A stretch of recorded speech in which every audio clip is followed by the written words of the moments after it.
In this round of the trade war, the IMF has come out and criticized the United States directly. They said that the US sanctions against China won't just hurt China. They may be aimed at China, but everyone else will get hurt too. What's happening in the world right now is dragging our entire planet toward a new Cold War. So I really want to thank everyone for your support and for watching the Sai Money Monster channel. Our subscriber count has been growing so fast and our views are going up really quickly too. If you'd like to support my writing, the stories I share with you, and support the Sai Money Monster team, it's super easy. Just hit subscribe, like, and share. Thank you so much. Let's get started, because every single line here is packed with excitement. Today, we're going to talk about two main topics. First, the United States has started another trade war, and this is going to cause trouble for the whole world. The other important issue is that the US is borrowing money heavily, so much so that the IMF has said this kind of borrowing by the US will have global repercussions. For example, the Biden administration's unlimited borrowing is one of the main concerns. It's basically sucking up money from all over the world. Second, it's going to make the global financial system more fragile. Third, it affects the currencies of other countries, which is pretty much every country in the world, or actually all countries, because their currencies are compared to the US dollar, right? If America borrows a lot, the dollar gets stronger, and that causes trouble for other countries' currencies. That's because the US dollar is the reserve currency, and every country holds it as their reserve.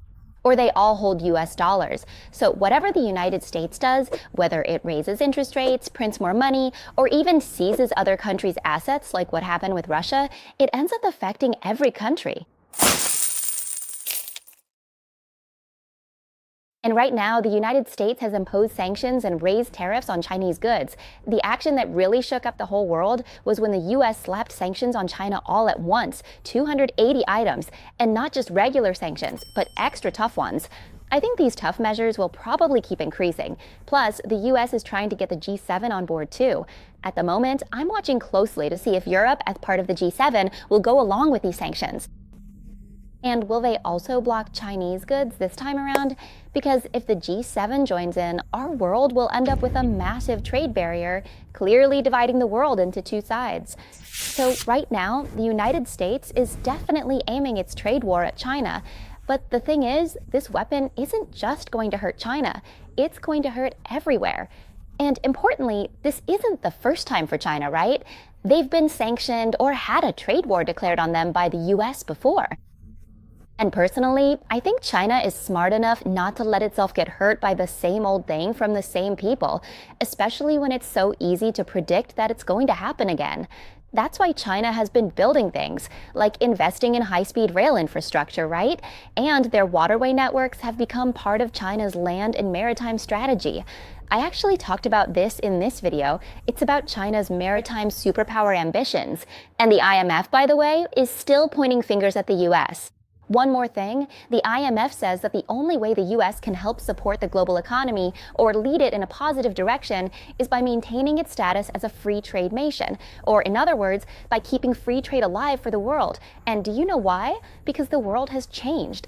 The old ways of thinking, like saying, if they can do it, we have to be able to do it too. We have to fight to the end. We have to compete. Those ideas are outdated now. That might not work anymore. Have you seen those memes Gen Z shares? They say, if someone else can do it, just let them do it. Hey, maybe that's actually the way to go, because what China can do right now is pretty next level. They can mass produce cheap products, and the quality is actually good too, right? Honestly, if anyone wants to compete with China on cheap products, you might as well keep a white flag in your pocket ready to surrender, because you're probably going to lose. China has cheap oil, government support, everything. Cheap land, cheap labor. Who can compete with products that cheap? China can do it, so this skill they have is just unbeatable. No one else can catch up. There's no second place that can even come close.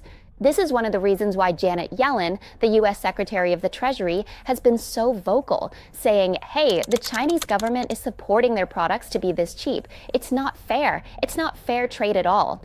That's why they've imposed sanctions and trade barriers against China, claiming that these cheap Chinese products are destroying the US economy. But honestly, if anyone who thinks, well, instead of competing with China, why not just import cheap Chinese goods as raw materials so we don't have to produce them ourselves? Then we can build on what China has already made and create value from it. That could be the way to go.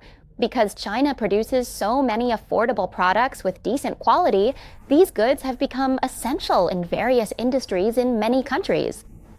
Even in the United States itself, you have to admit that the slight decrease in US inflation recently is because they've been able to get cheap raw materials. Let's look at this graph. The gray area represents goods. This is the component of inflation in the US that has actually gone down. If you look at the others, services in red have gone up, energy in black has gone up, food in blue has gone up. So inflation is rising in all those areas. Only the gray area, which is goods, has gone down. So from now on, after this, now that the US has imposed trade barriers on China, we're going to see that gray bar, the goods segment, in the US shoot up. This is a clear sign that US inflation probably won't come down easily, or at least not anytime soon. So US interest rates also don't look like they'll be dropping either. This will impact the stock market and all other assets as well. And then China says the US is blocking us and doesn't want to buy directly from China, right? No problem. China is basically the master of trade. Even if there's tension, if someone wants to buy from China, China will still sell. So even though America is blocking Chinese goods and doesn't want to buy from China, China just shrugs it off and openly announces, well, is there any country out there that wants to buy our products and then sell them to America? Come on, buy from us. After buying, just repackage the goods, make the packaging look nice, put your own logo and national identity on it. Then go ahead and sell it to America so they can feel at ease and not worry about running out of goods. But the thing is, America ends up paying more for the same products. This whole repackaging trick, Russia has done it before too. Back when European countries had to sanction Russian oil following the US and not buying directly from Russia, there was one clever country, India. India bought oil from Russia and repackaged it, and then sold it to Europe at a higher price. So India, acting as the middleman, made a profit. Right? Now, if you're wondering how much the US economy is affected when America imposes trade barriers on China, let's take a look at whether the US actually imports a lot from China and whether those imports are essential. Check out this graph. It's from the Federal Reserve Bank of San Francisco. This graph shows that the blue section represents the portion of goods that America has to import from China. You'll see that China is the #1 partner from whom the US buys goods. That means Chinese products are the most in-demand items for American industries. Now, let's look at what kinds of components the US mostly buys from China. Most of them are electronics and machinery used for further manufacturing in American industries. If the price of these raw materials goes up, then the cost of goods will also increase, right? So who do you think gets hit first? Let's figure it out together. That would be the manufacturers themselves, the manufacturing companies. And the industry that seems to be hit the hardest is the EV industry. That's because the United States is putting up the strongest barriers against EVs, slapping on a 100% tariff. So what parts and materials do EV manufacturers in the US have to import from China? Let's take a look. For example, 70% of graphite, 65% of lithium-ion EV batteries, and lithium-ion batteries in general, 70% of EVs, and also 77% of permanent magnets. So EVs in the United States are definitely going to get more expensive. And who's the third group of unlucky people? It's those working in these industries, as well as those in import-export businesses dealing with China. According to this chart, there are as many as 58,680 positions held by people working in these roles, who might be at risk of losing their jobs. And finally, the fourth group, this is the kind of bad luck that spreads everywhere, is basically anyone, no matter where you are in the world, if you're using a supply chain connected to this network. you're gonna have to pay more for what you buy. And when this happens, when the supply chain is hurting, everyone has to pay more for goods, and business and trade are affected across the board. The level of restriction is pretty severe, right? This is exactly what leads to what I mentioned earlier, a new Cold War. And here's the graph I was talking about. The IMF released a report showing what's happening in the world right now. This graph, compared to this other one, illustrates that. It's just like the world during the Cold War in 1947. But nowadays, it's not exactly the same. You can see that this fragmentation drops sharply, but the fragmentation happening now, starting from when Russia attacked Ukraine, is even deeper. The starting point of the current line is lower. See? The red line is deeper than the blue line. The blue line represents the past in 1947, while the red line shows the present, and it's lower. So this means that the current global situation could potentially drag us into a Cold War that's even more intense than the last one. Even the revenue that the US used to make from China doesn't seem to matter anymore. If you ask how much America earns from China, well, China is actually the third largest customer of the United States. America exports goods to China, which accounts for 7.5% of all US exports. That's quite significant. That's $147.81 billion in 2023. But it seems like they're just not interested in that chunk of money anymore. Now, let's talk about China. Do you think China isn't angry? China is angry just as much as anyone else, and China isn't backing down either. Most recently, they dumped $48.9 billion worth of US government bonds. If you look back to December of last year, China still held as much as $816 billion in US government bonds. By this past March, they had dumped a chunk, leaving them with $767 billion. And most recently, another nearly $50 billion, so there's really not much left.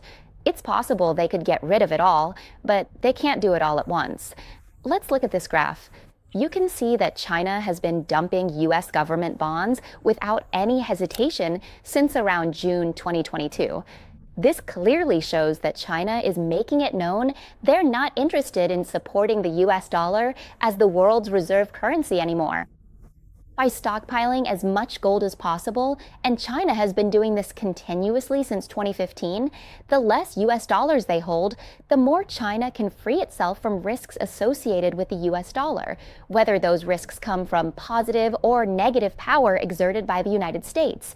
And China's close friend, Russia, has openly stated that over the past year, 90% of trade between Russia and China has been conducted in their local currencies.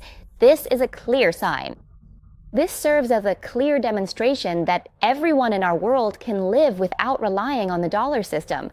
What Russia and China are collaborating on so extensively is a significant additional factor that will push the world toward trade fragmentation, or a more finely divided world. This means that if a new Cold War arises from this trade conflict, it might be substantially colder and more intense than before. Even sharper than anything we've seen before in history.